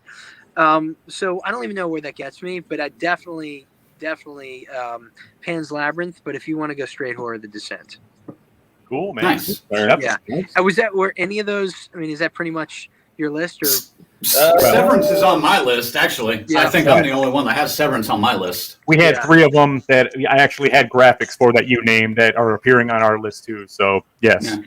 Well, I want to mention one other thing. I mean, 2006 was kind of like a turning point. We had this whole torture porn era where I mean, we were watching on CNN these people kidnapped blindfold in some room somewhere, and the despair, the idea that we couldn't do anything about it. I mean, that was so perfectly captured in Saw. And when the reason why I studied horror in college, and the reason why I focused on trying to show people that this is an elevated genre through satire, of course, but was because that the very best horror reflects society. Some of it reflects our political society, some of our socio economic society. We saw that recently with Get Out. I mean, it's not every year, and it's not even every decade even, but when you look back on a decade and you can see the canon of film in a particular decade, you can definitely extrapolate what was going on. I mean, Hostel saw to best CNN, what we were seeing on CNN, to best that with horror, but also to evoke the despair that we had in the aughts after 9/11. Then you get into the fantastical, but it was like we needed relief, you know? And so by 2006, we were, you know, behind the mask, but you'd see Slither. You know, before then it was American Werewolf in London and Tremors and, you know, not many other horror comedies. But then all of a sudden you get Fido, Slither, The Host, all in 2006, and Severance. And Severance. Then, then of course, you know, maybe the first script I got was Zombieland. And I opened up the script and I was like, I got an agent. This is so great. People are sending me screenplays. And all right, so take a look at this. And I'm like, page 1, you know, step 1 to avoid a zombie, you know, run as fast as you can. And I'm thinking, did somebody read Behind the Mask? I mean, this is so cool. This is like Behind the Mask for zombies. I can't do this. And Edgar Wright just had, you know, Shaun of the Dead. The zombies are over. And so, and it was funny because my high school classmate Ruben Fleischer ended up directing the movie. It was the craziest thing. Nice. Anyway, but the long, loquacious, crazy, long-winded point I'm making is that 2006 might be considered a little thin, but it really did kind of turn from the dark torture porn era, started to go comedy and a little more self-referential, and so I think it was an important year. I'd say. Oh, no, that's fun. Go ahead, Colonel. I wasn't think about it. 4 of my top 5, well, 6, but it's 5, are horror comedies. Like, I literally did not even think about that till you're talking. I'm like, wow, yeah, because, you know, 2006 was what, 2021? So, yeah, you know, I was used to seeing all this stuff, and it's like, didn't make that connection that I really right. You'd be hard pressed to name 6 horror comedies before 2006. But you really would. Yeah, there were just the spoofs and stuff. You know, I mean, go way back like Student Bodies in the '80s and stuff like that. I love Student Bodies, though. A little different, though, you know, but than what these are. But I say this, even though it might have been a thin year overall for horror in general, but it just makes the better ones shine that much brighter. And then with that, Crank, let's quickly get into our list so we can quickly get them done, and then we'll get Scott. We'll get him out of here. And well, you guys want to go through mine really quick since I already went? So this is pretty much no explanation, Scott. I'm just going to go through them. My top 5. I'm not even going to do my honorable mentions. 5, Fido. 4, Slither. 3, Hostel. 2, Wicked Little Things. And then 1B, Hatchet. 1A, Behind the Mask, The Rise of Leslie Vernon. Absolutely.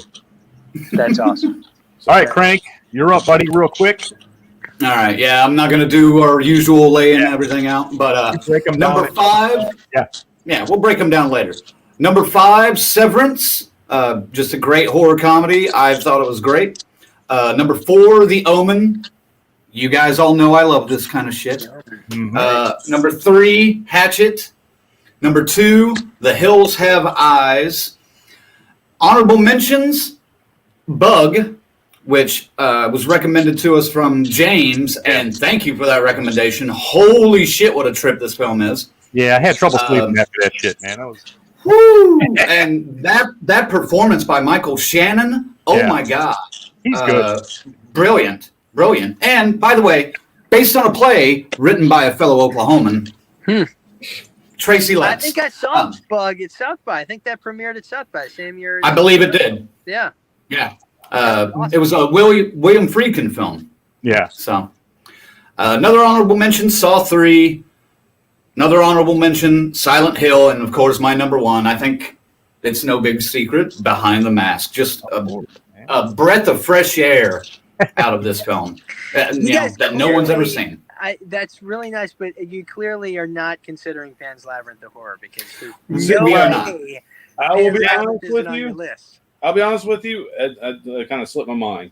It's one of those movies I loved when it came out, but I haven't watched it probably in it's been 15 years now. It's probably 13 years. Fair enough. I kind of forgot. I don't know. Some people wouldn't put it in horror. So I don't. I say it's more of a monster movie. Fair enough. I don't know. Fair enough. Okay. Let me get to my list here real quick. I wish I would have thought of it. Yeah, that is a. I was like, shit. I feel stupid here. Okay, number 5, The Grave Dancers. Whoops. And let's see here. I lost my list. There it is. Number 4, Hatchet. Number 3 is Fido. Number 2, which I absolutely love this remake, man. The Hills Have Eyes. Scary. The flies coming near the microphone all the time throughout the whole movie. It drives me nuts, but it was so fitting of the atmosphere of that fucking movie. My honorable mentions are When a Stranger Calls, Bug, and Omen. There you go, James. Thank you for Bug. And of course, yes, it's not Pan's Labyrinth. It's Behind the Mask. It's number 1. And it's winner. Whether or not you were here or not, this would have been number 1, bro. Yeah. Fact, I have to say something. I would be remiss not to say. So you get a mulligan for slipping your mind with Pan's Labyrinth. I don't know how Hatchet slipped my mind. Adam is like, we were like this on the circuit. We were, we'd go to Sitges or San Sebastian or Sitges and we'd double feature. You'd get to see Behind the Mask and then the same audience would then see Hatchet. And it was just so improbably uncanny that we got to be on the festival circuit that year where Hatchet was effectively the result of the conventions and archetypes of the slasher horror, and to get that as a double feature and to get to hang and show audiences that at the same time it was such a treat. It was so great. And Adam's been just a wonderful friend, and since then, and of course Leslie gets a mention in the subsequent films, and in our sequels, the Hatchet Man. That's the first Easter egg of the sequel right there in the comic books. The Hatchet. Oh, Man, nice. The Hatchet Man is Adam Green. If we ever shot the movie, I just gave that away. Man, it's Hatchet to me. It's the gore, and Kurt and I are renowned gore hounds. That's what we live for, and just the fun they had with the chopping up of people in that fucking movie. It's just brilliant. So Hatchet had to make this list. That's right. Probably could have easily been. God, I can't put it in front of Behind the Mask. I can't. I just can't. It's just not as slick and smooth of a movie, in my opinion. Well, it's really kind. You guys are very, very kind to laud the film, load these many years later, and it's been great getting to talk to you. Well, it's been fun talking to you, man. We appreciate your time again, and maybe when you do get a new project off the ground, come back on and talk to us a little bit about it. Anything we can do to help, man. Anything. Thank you so much. It'd be a Ladies pleasure. and gentlemen, Scott Glosserman, director behind the mask, The Rise of Leslie Vernon, co-written. Can't let that out. Got to give him the credit there too. But thanks, brother, and we will talk to you soon, man. Thanks for All right. joining DCS tonight. Take care, guys. All right, See you, thanks, bud. Scott. Have a good baby monitor. Yeah, take care of that baby. There he goes, Scott Glosserman. Wow, man, that went a lot. I mean, we fell in the rhythm there and we rolled it. That was good, guys. That was What good. do you That was think, fun. folks? Sorry we had been ignoring the crowd here, but Well, we haven't been ignoring the crowd. Just I thought somebody would ask some questions of him, and no one did. They were just engrossed in what we were talking about. And thank you all for tuning in and throwing some stuff out there. We mentioned a few comments along the way, but folks, I do- I'm well aware that there was a feedback coming through the mic. That was coming through Scott's phone. He was on a cell phone, so he was getting my mic through his speaker right next to his mic. Sorry about that. That's the way it goes. Yeah. Not this one. Oh, and by the way, where is it? Hey, Tanya, good to see you. Lady. Yeah. The lady is in the Thank house. you for joining us. Yeah.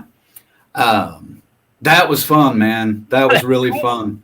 That was really Yeah. cool. Although, let me tell you how fucking stressful the last 10 days have been, trying to nail these two fucking guys down. They're both in. This one's out, then this one's out, then finally Scott's in, and then Nathan bounces the last day. So I think we still that was a lot of fun. I had a blast. He seemed to dig the deep questions, so hey man, that's what we do, right? That's what we try to do. I did want to ask him at one point, especially when we were talking about Eugene and Billy. I did think about wanting to ask him what he thought of the 2019 remake that shall not be named. Well, then you might as well ask him about the one from 2006. Fuck the one from 2006. That one we could just say only one of the names can't be mentioned. It's still it kind of follows a little bit, but I mean, man, that last one they did was come on. Ooh. I think Damn it, I know. by Purple Goth, Joan. Purple Goth wants us to get Candyman. God. Ooh, that's You know, a big get right there. We talked to Tony Todd in Cincinnati, and he was a hell of a guy. I think that's doable. I think we could get him, Purple. Yeah, I think we could get him. Well, let's see if we can maybe work on that around the time that Candyman comes out. Is that June? For now, yeah, I believe so. For now, yeah. Right. No, it's not June. It's August, according to my calendar. That gives us some time. Yeah. All right. Hey, I'm going to go back, way back. Tyrone, sorry we missed this, or we didn't miss it earlier. We just had a bunch of shit going on. But Tyrone's got his list. Number 5, Silent Hill. Number 4, Black Sheep. Number 3, The Wicker Man. Honorable mention number 1, The Hills Have Eyes. Honorable mention number 2, The Woods. Honorable mention number 3, Pan's Labyrinth. Yeah. I still can't believe I forgot. I don't know.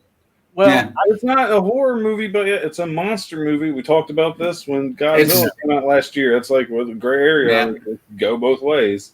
Still could have counted, I guess, but he forgot Hatchet, though, so right. it happens. And he's buddies. Number 2, Yeah. right. Number 2, Cold Prey, and number 1, Texas Chainsaw Massacre: The Beginning. So there you go.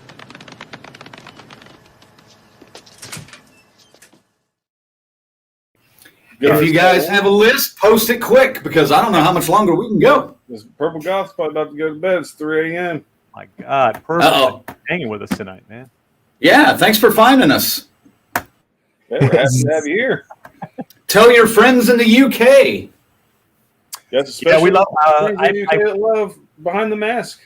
Share this live stream with them, please. I think they'll appreciate that interview. Because that was a really good interview. He liked Dude, it. I thought that was good. Like that the UK was over there, man. That we're into his stuff.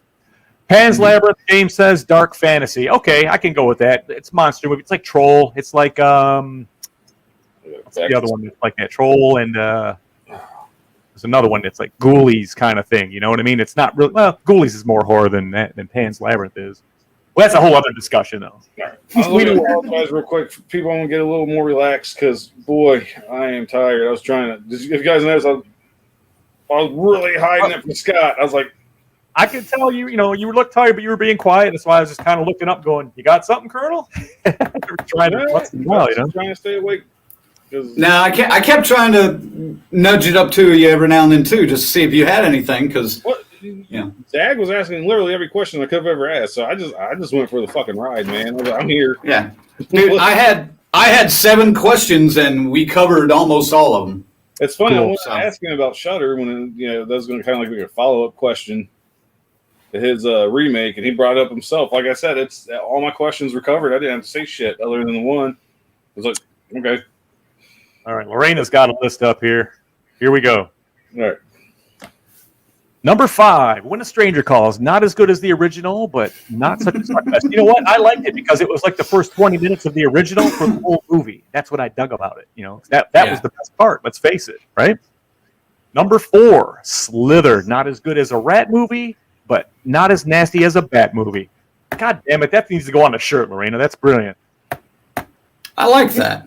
Number 3. Wait, what was that? Not as nasty, not as good as a rat movie, but not as nasty as a bat movie. Okay, I got it.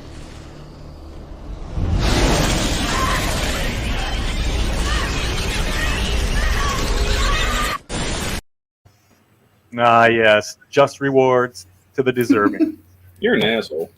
Number 3. Hatchet. It's been a long time since I've watched it, but I remember liking it okay. It's at the Gore Fest. Oh no, she's falling off. Number 2, Behind the Mask, Rise of Leslie Vernon. Really great movie, and I'd have it tied for first if people wouldn't crab at me. Oh, okay. Well, gotta tell them to crab people, crab people, crab people. Honorable mentions: Night of the Living Dead 3D for Sid Haig, and I'll accept that for Sid Haig alone because that is not a good movie. No, funny. Kill for the title. Yes, agree. That is a cool. There's a shortage of Easter Bunny killer movies. You know what I'm saying? And then her last honorable mention: Texas Chainsaw Massacre: The Beginning for Leatherface, and her number 1, The Host. I get to see the Han River in this, plus a gooey river creature thing. Yes, you do. Very nice.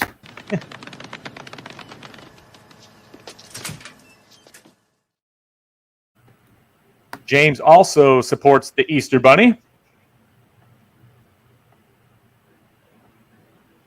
Dope. What's purple screen here? Oh, I see. Love it. Found it from the Marilyn Manson video, so went from there. But honestly, so happy I found your page. We're happy you're here. Cool. Purple. Damn. Yeah. And Tanya, poor Colonel. Well, I got to be at work in literally 8 hours from now. Purple says she's got a gay Manson tattoo. Well, that's whatever, Yep. Getting a cover. Yeah. Oh, okay. I was going to say, I'm kind of curious what that would look like now. And Crank, in response to your bats. You're welcome. Again, you asshole. I got that. I got that. In the voice of Arnold. Evil things, yes. Ooh, I have to get a list. We'll get it for you, hope soon. Okay, I hope you like Fright Night. We do. But I would say the 3 of us are probably more purists for the original. Yeah. Much more. Not like I've heard good things about the remake. I'll just be honest, I never had a desire to watch it. That's not knocking it. I was just been like, eh. You're like me. You don't want to tarnish what Fright Night is. Yeah, I mean, I really should watch it eventually. It might be as good as people say. They're like, oh, it's not so bad. It's not as good as people say. I'm sure it's not as good. But I'm sure there's worse remakes. Man. Oh, yeah. Tanya says Touristas Go Home is actually a great movie. It was. There's more on the list, but wrong place, wrong time. I had to go with the deep grabs on some of my honorable mention of Evil Bong. I had to have something that I knew you guys weren't going to have. Severance jumped into my list after watching that one. So that I think Teresa's would have been on there had I not put, and Bug also. Bug and Severance jumped into my top 5. So Luke says, a remake I had no desire to watch because I didn't like the original, but I really liked I Spit on Your Grave. Didn't like the original, but he liked the remake. Okay. I feel that way about the Last House on the Left remake. Although it lacks the brutality of Wes Craven's version, it is pretty clever and slick, if you haven't seen it. I think the Colonel would like Altered. Let me add it to my list. I literally have a special list from James that I put these movies down. Me too. It's right here. Yep. Wait, right there. Okay, a Purple Goth, Child's Play. Was there a Child's Play in 2006? Oh, I see. All her films before 2000. Oh, okay. Tyrone, you have to watch Behind. Oh my God! Just Yes. stop everything right now and head on over to Amazon Prime and start it. Or Shudder. Or Shudder. Yes. Yeah. I know you got Amazon Prime. And you also know somebody who has this movie. So That's Faye's putting the bets up there for Mom. Oh, nice. Eduardo Sanchez of the Blair Witch Project was involved with it. I'm assuming that's Altered, what you said? Mm-hmm. I think so. Okay, let's see. Luke, good job on the interview, though. Can't wait to see more guests in the future. Well, funny you should mention that. Speaking of. I don't know, if it might probably not quite as gravitas as Scott Glosserman, but we do have Craig Dram from Bloodhouse Picks. Bloodhound Picks. Bloodhound Picks. I always call it Bloodhouse. Bloodhound Picks. These guys have a pretty cool podcast. He works with a couple of guys. They're writers, they're filmmakers, and he's a big David Cronenberg fan. So next week's list, David Cronenberg films, the top 5. We're going to have Craig on. He's going to share his list, and we'll talk about his new book. Which you should have nearby. Pull my earplugs out. Leaned away. I got to get a longer fucking cord. The Boys of Babylon will mention this. Something he wrote about Flint, Michigan. And it looks interesting. I haven't gotten into it yet, but we'll get Craig's 2 cents on it next week. It should be pretty cool. So, yes, another guest coming your way. And then coming, April 12th, I think it is. April 12th. Yep, I was just looking that up. We are going to have the man responsible for these paintings back here. Angelo Mariano is coming on, the Italian painting maniac. And we are going to have him on and talk to him about his visions of horror. So that'll be fun. That's coming up April 12th. So, yeah, there's some guests coming. Go ahead, Crank. You were laughing. I was laughing because of this. Lorena says he PM'd me some bats too. My own son. That's great. And then Tanya's got a list, it looks like. Silent Hill, The Hills Have Eyes, Underworld Evolution. Sorry, I'm a vampire fan. No worries about that. Terroristas, Pulse, and I Didn't Hate Black Christmas. Okay, that one we can name because it's 2006. Right. It's the later one that we won't touch ever. The what one? No. The new that should go unnamed. Which one? It's by name only. Oh, here's a good idea. Angelo should paint a portrait of you crazy fucks. I'm thinking, but we got to be cool about it because, this guy's stuff is a bit pricey. So, If we did that, I'd kind of want to go all Man of War style. Oh my God, all man! the You mean and fucking shit, and wearing fucking loincloths, holding fucking swords. Colonel? We lack the muscle tone. All of us do for that photo. No, he can add muscle tone. It's fake, dude. It's a fucking. That's true. He's got to put our faces on it, kind of like Yeah. All right. Well, we can consider this. That'd be funny, but bring this up on April 12th. We'll see what he's got. Oh, Lord. Purple said she showed her lad Creep Show 2, and he loved it. And lived it. Nice. Let's see here. I think Luke is happy we're having another guest next week. And oh shit, Bob Ross. This guy's he doesn't do anything happy, as you can see. Just No, put, he does good. Like, put a happy little slash right on this jugular right here. he does some landscape, pretty good landscape,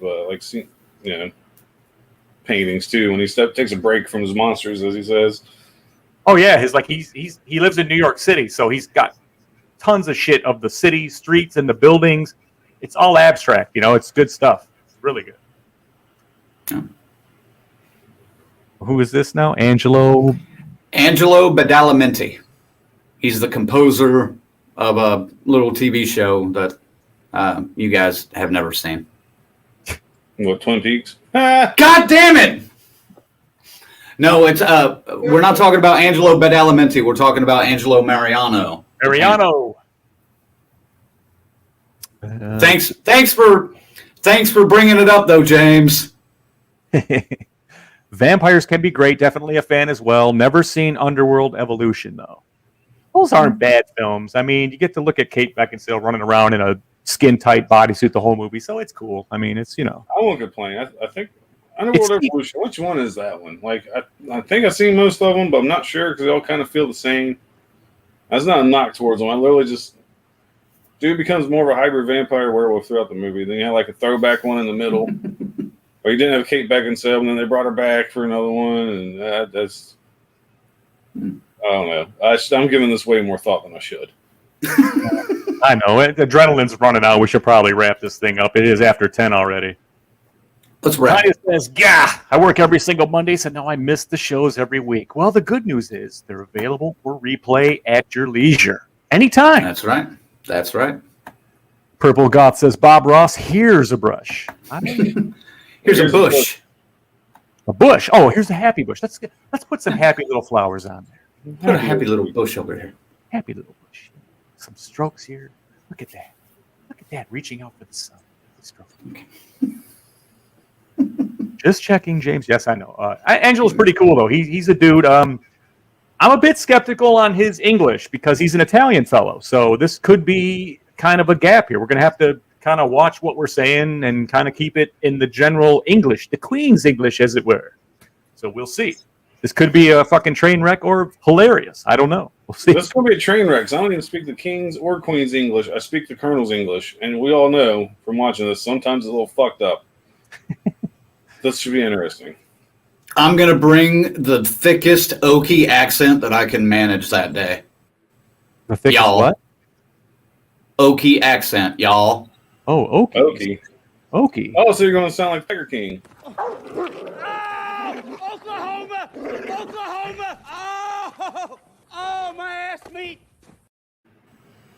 All right.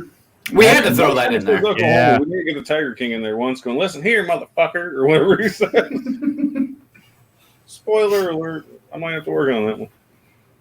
Oh, shit. There's Kiara's here. She's so late. Oh, sorry. Oh, you missed it. Kiara, You missed you a can good one. rewatch shortly. Let's see. Tanya says, "Wait, how is it so late? It's only 9 here." Yes, I'm in Michigan. It's 10 here. It's 10 where the Colonel is. It's 9 where Crank is. It's 3 o'clock in the morning in the UK. What the fuck? We don't know what's going on. Purple Goth says, the Queen English sucks.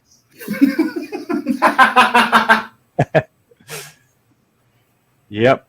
And now we get Oklahoma. Yeah, we had to get one in before the last thing. Colonel, what do you got to say before we hang it up tonight? Oh, man. Just want to say thanks for joining us. Everybody, especially Kiara, you're late. I'm just messing with you. And you can watch us here in a few minutes. We had a great interview. That was a lot of fun. I was. If you've watched this and you sent an interview, please watch Behind the Mask if you haven't. You're doing a great, like Zach said, you're doing a great disservice to yourself not watching it. Just for the laughs alone. It's a great movie. It's so smooth and smart and slick. You cannot help but be it. If you don't like this movie, I don't know, man. I can't. I don't know. I don't think how it's possible. I don't get it. Well, okay. Oh, shit! You're popping in comments. Go. Great stream as always, fellas. Have a great night. Woo! And Kara, leave me alone. Tanya, night boys, later phase. Tanya, we'll see you. Chat with us one of these nights, man, and game with us. God damn it, let's do this. Yeah, come. Let's go camping, Tanya. Go camping for fuck's sake. Yeah, I'm hitting that false wall. Someone's going to say, "Don't get sick. Wash your dick." Crank. And in honor of National Women's Day, I will not say my second part. I've grown. Oh, you like that? I've matured. Scuba Steve is disappointed. Wow. Scuba Steve. International news next week. And a little smelly. It's amazing. International Women's Day will get you, but Women in Horror Month doesn't bother you at all. To no. Okay, fair enough. Everybody, like the Spider-Man says, everybody gets one. Everyone gets one, right, Peter? Luke says, let's share this group and get more members here, too. Yes, Luke. Yes, that's what you're talking about, buddy. Do it. We'll save that conversation for another day, but I've actually brought up an idea for these gentlemen a couple times. So, yes. Stay James, tuned. enjoy life. We'll see you, James. Tanya says, I'm in for the gaming. Fuck yeah, man. We'll see you. Elena, thank you for coming again. Woo! We'll see you next week. Tanya? Whoa. All right, Crank, take them out. What do you got? All right, I'm going to go through this quick. Subscribe, Facebook, Instagram, Twitter, YouTube. Go to our store, deathcursesociety.com. Buy some shit. Become a member. There is a free membership also. It's called the Happy Camper. You can do the Camp Counselor. You can do the Crazy Ralph. You can do the Final Girl and Guy. You get perks. You get cool shit. You're going to get some fun stuff from us. There's a coupon code for the store. Thanks, Maniacs. Save $3 off any order. Listen to our podcast. And thanks to our final girls and guys that we already have signed up. Chris Faze, Lorena Faze, Christy Harthoy, Luke Knutson, and Tyrone Swaggart. Thank you, everybody. And thank you for watching and tuning in. And thanks to Scott for joining us. That was so much fucking fun. I want to do it. I want to do it again, like right now. Get Nathan on the line right fucking now. Let's go another 2 hours. You know, the plan was we were going to have him unannounced crash in here, and I think it would have fucking blew this thing off the fucking rails. It would have been great having those two guys riffing like that, because Nathan is every bit as cool as Scott was. You know, because I talked to him last year, and it would have been great. Unfortunately, he got booked with a gig. He was doing work, and he had to go do that. So, yeah. No worries. We'll get him again. We'll get him on the next fucking anniversary of Nathan Bayes or Leslie Vernon. You know, we'll get him in here for sure.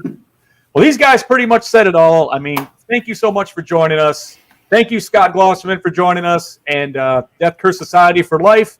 We'll see you. We got new shit dropping here in a couple of days, some bits and pieces, some reviews coming at you, and it's never going to stop, dude. Death Curse Society all the way. We will see you next time. Until then, for the Colonel and for the Red Crank, I am Zigzag, and we will see you next time on Death Curse Society.